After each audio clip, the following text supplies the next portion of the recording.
элчиликтердин имараттарына ээленет. Ар бир мамлекеттин өзүнүн туусу, герби жана кимли болот. Биздин мамлекеттик туубуз 1992-жылы кабыл алынган. Кыргыз Республикасынын мамлекеттик туусу Жогорку Кеңештин 1992-жылдын 3-мартындагы токтому менен бекитилген.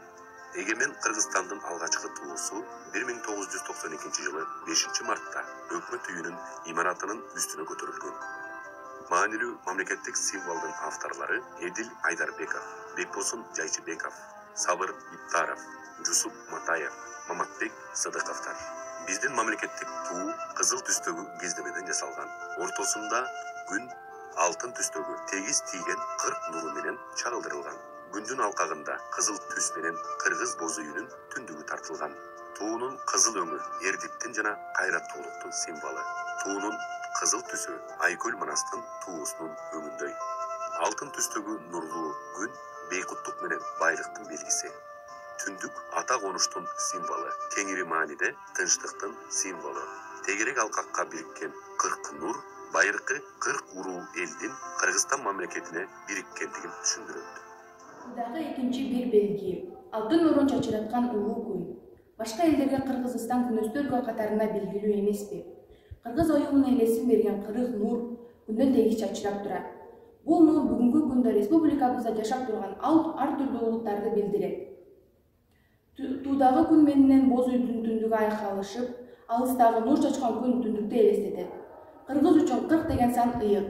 Адам төрөлгөндө да, өлгөндө да 40 көйөн чыгарып берген.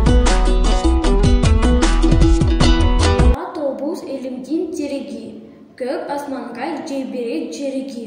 Кыргызымдын эрдигин дактайбыз, бабалардын салттарын сактайбыз.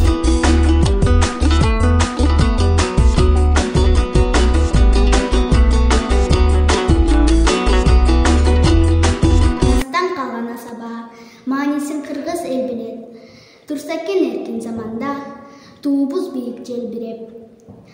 Элимдин салты, тарыхы, кылымдар менен барабар. Туңду бийик көтөр деп туура айткан ата-бабалар, жаңырып муун келсе да, эскербейт мезгил дабышы. Эч нерсе менен алмашкыз элимдин туусу, намысы.